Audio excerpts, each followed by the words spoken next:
edition of Enterprise Morning, reaching you from Enterprise Television. I am Henry Ikubike. And I'm Chioma Okohe. All right, in a bit, we'll be heading straight to our newspaper headlines to see all that we have for you this morning from our newspaper desk. And right after that will be our main conversation also for today, while we get everything all sorted out for you. Please do well to be part of our community. Have a say in what we say. You can always find and reach us at enterprisetvnews.com. You may like, comment respectfully, that is, and follow us on all our social media platforms at Enterprise TV 7. In the studio with us to go through all that we have on our newspaper headlines today is Barrister Dami Damola Kolawole. He is a barrister at law and a public affairs analyst. Good morning to you, Barrister Dami. Good morning. Thank you so very much. Good morning. Compliment of the season. Compliments of the season. Thanks It's been a while though. Yeah, sure. You know, thanks for having me once again. Thank you so very much, sir. We truly do appreciate you. All right, so let's kickstart today, particularly with our first daily. Yeah, we'll be starting with the Guardian newspaper. And still on the Guardian newspaper, you have cybercrime law, defamation, now weapons of prosecution, NGE, Serap says. Details are on page 3 when you grab the Guardian newspaper. All right, so we equally have a court remands Yahaya Bello in Kuje pending bail application. Okay, still on the Guardian newspaper, consumers neck kick as Disco pushes for 240 naira per kilowatt tariff. Details are on page 3 too. Wow, that is actually big. It's very high. It used to be 204, and now they're designed to take it up to 240. Well, let's see how that goes. But let's talk about the main talking point here. Cash scarcity worsens as banks upgraded digital platform falter. Most importantly and fascinating, we have cartoon image here of an ATM, which I want to believe belongs to one of the commercial banks, and it's saying no network out of cash. On the other way, we have a POS operator with lots of cash, and there is a long queue. Yes. Baxter, are we moving forward with our technology, or what exactly is wrong with us? Thank you very much. I want to start on a soft note. If you say what is wrong with us, if you ask me, who should I ask? When we talk about structural defects, when we talk about systemic rot, you should understand that it is not likened to just one system. Because various systems are interwoven. They are interdependent, they are interrelated. When you talk about a system of governance that is not appropriately functional, you should understand that that system of governance that is defective will affect all other systems that are interwoven with it. And that's the reason you will talk about security, you will talk about power, you will talk about commerce, you will talk about your foreign policy based on the foundation of your domestic policy being affected. So it means that it is a network of interconnected issues, various plethora of issues that are interconnected. So when you are even picking on the issue of the ineffectiveness of central bank, you will discover the fact that it's not just the functional of central bank only. Central bank is not functioning in isolation. So the corrupt system that we practice, because it will be tomfoolery for you to probably think that our system is free from corruption. Our system is corrupted in such a way that corruption itself has become an institution. It means that if corruption itself is an institution here, CBN will be walking in line, being tainted with corruption. By so doing, people will want to wriggle their way into CBN to perpetuate corruption. And that is what you see.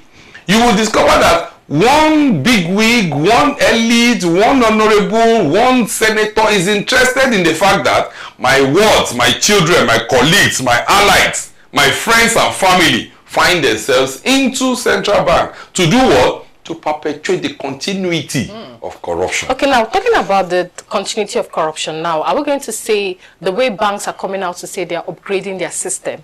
And there've been a lot of reduction because both on X and on social media, there've been complaints of their banks withdrawing some money from their account without trace. And when they go to the banks to complain, they're telling them that, are you sure you didn't take loan from some institutions? Now, is this the corruption we should actually embrace? Or there should be institutions that will come up to hold some of this bank accountable if the central bank is not doing its job? Look, it is in this country that you once heard of gorillas, termites, and snakes, you know, doing banking transactions and stealing money. You should understand there is conspiracy to all this. And when we talk about conspiratorial theory, you should understand that it does not involve just one personality. It involves internetworking, interconnectivity of persons. Now, there's no way you will not find a situation, you know, like this. When people who are in the position of power that are normally supposed to do the normal things are in position of power through the abnormal way. So what do you expect of them? You will expect abnormalities. You will find out that even the institution that is supposed to control, you know, the financial sector, you would recall that in the past, the foundation of that institution and the person at the helms of that institution is not in tandem with the current regime. And then the current regime is definitely trying to ensure the fact that that person is punished because now it is now a different, there's a different sheriff in town. You understand? So when you see that, you will know that what we practice here, it is not governance in continuum. It is governance of me, myself, my friends, my family, my allies. It is governance of, oh, the winner does, takes it all. So when governance is not in continuum, someone had actually made a policy, even if the policy is in error, the citizens, that is the governed, are not supposed to even feel all these anomalies that you see in governance. And it's almost, let me just give you a simple scenario. The fact that the road is bad and there's a small pothole, go to a place like Dubai, and the fact that that road is bad, please, follow that path the second day. It will seem as if it never existed because there's a system in place and the system is working. The reason why they will come in the middle of the night and fix all they are supposed to fix, they don't want the people to even see it. They don't want the citizens to feel it. They don't want the governed to feel any hardship at all, because the essence of governance, the people, and the sovereignty that we so call, it's our sovereignty, the authorities of the people given to few to govern. So that's all the things you see, or whatever you can see, it's been fathomed into structural functionalism. Yes, because when the structures are not effectively in place, naturally institutions will not function. Very true. And that's what we are practicing now. Very, very true. Of course, when we talk about structure, I think much more interesting here is some stories that made headlines on the Punch newspaper. We have the big story here, 2027 presidency. Atiku Obi alliance can't stop on seat Tinubu, declares APC. Okay. And we have some writers here, actually. Sure. The PDP insists alliance will help rescue Nigeria from current pains as SDP, ABGA, others are a coalition. Okay, moving on, still on the Punch newspaper, a judge remands Yahaya Bello lawyer.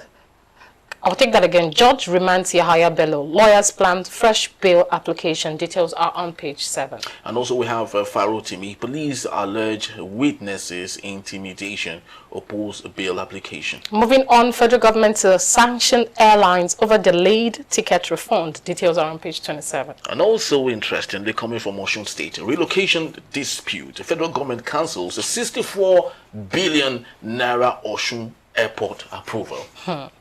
Okay, let's get to the tax reform. Reps may resume debate as Southern Caucus prepares for talks. Details are on page 2. All right. So, Barrister, while I was going through the relocation dispute, I saw you were you were giggling and all that. Don't you think this era of white elephant projects such as this one. Don't you think it has come to a time when we should have a body that should be there to regulate some of these things from even coming to the open domain in the first place? Now, you just asked me a question and I'm going to respond to you. There was a time we talked about, don't you think it's high time we have an institution that goes into, investigating, tracking, prosecuting fraudulent transactions in Nigeria? We have Economic and Financial Crimes Commission. Don't you think there should be, a body investigating, corrupt government officials? We have, ICPC and the plethora of them. You see, even all these institutions, I will tell you, in the real sense, it's just more or less like political tool and political instrument for political leaders who find themselves in political power. That's it. Because the question is, why are you going to tell me that someone like Yahya Bello eluded arrest for so long? Is that possible within the geographical placement of Nigeria? We are coming back to that. Is that possible? How possible is that? Okay, now the question is, why is a single individual who have mammoths of money in Nigeria building castles here and there, building all sort of, and then there's no source? You can't trace the exact source of the person's wealth, and then nobody is saying anything. Why is it that there are some? Look, let's even go delve a little bit into Farotimi's assertions. Why is it that you are not looking at the crux of the matter? You are looking peripherally. What is said and what is said and the medium of what is said. You are looking at him as a personality. And should we be interested in that? Shouldn't we be interested in all the various allegations made and appropriate investigation into such allegation? If we are not digging into the multifaceted information being related by him and we are concerned about him, don't you think there's a systemic problem? That system problem he mentioned, that systemic rot he mentioned, that plethora of abnormalities he's talking about, don't you think in an advanced world they won't even go for an arrest? Nobody will be arresting anybody. What they will be doing, it might even take them 2, 3, 4, 5 years digging into the into the importance of the assertion made. Corruption in the judiciary, the judicial system, the abnormalities in delivering of judgment, plethora of multiplicity of judgment being made. Come on. It means the system itself and the government itself understands that this is the plan, and the plan is to achieve a situation where a Section 4 only ratifies the position of Section 5, and Section 5 only decides who they want in the position of power in Section 6 to do their bidding. He who pays the piper dictates the tune. Thank you so much, Barrister Dami. Without wasting much time, let's get to our last daily, and that is the Vanguard newspaper. And the big story here, Nigerian Groan as cash scarcity compounds hardship. We have two readers to the particular story. Limited cash supply, low cash deposit cost, rationing, says banks. And reps urge CBN to address cash crunch as economic hardship bites harder. All right, so let's look at another story here. 81-year-old treasurer of Okwama community dies in military custody. Okay, moving on. NFF defiles stakeholders' protest, extend Sanusi's tenure for another 3 years. And also, yes, alleged cyberbullying. Why court denied Farotimi bill? Okay, now talking about the NFF defiles stakeholders' protest, extends Sanusi's tenure for another 3 years. At this point, at this point, can we say we have got a rule of law in this country? Well, the postulation of Baron de Montesquieu is not the same thing. Please, can you break it down? Yeah, you see, you should understand that rule of law, is a position of accountability, and accountability by those in position of power to be accountable to the system. That is the position of rule of law, accountability, transparency. Now, rule of law is telling you Section 1, subsection 1 of the 1999 Constitution, Section 1, subsection 3 of the 19 must be strictly adhered to. It's talking about supremacy of the Constitution. The question is the Constitution in Nigeria absolutely sweet? you are saying that those in position of power should adhere strictly to the dictates and the letters of the Constitution. The question is, how do they interpret the Constitution? They only do to, just to favor their whims and caprices. They interpret the Constitution not in context of the true letters of the Constitution. They interpret the Constitution giving us the various means of interpretation. The literal means of interpretation, which me and you will know. The golden means of interpretation. The mischief rule means of interpretation. And the adjusted rule. So, whichever way, whichever when, whichever how it suits their whims and caprices, that is how they interpret the Constitution. That is not the Baron de Montesquieu postulation. It's the same thing with our system of government. When you tell us that we are a federating unit, Federal Republic of Nigeria, I will question that federating.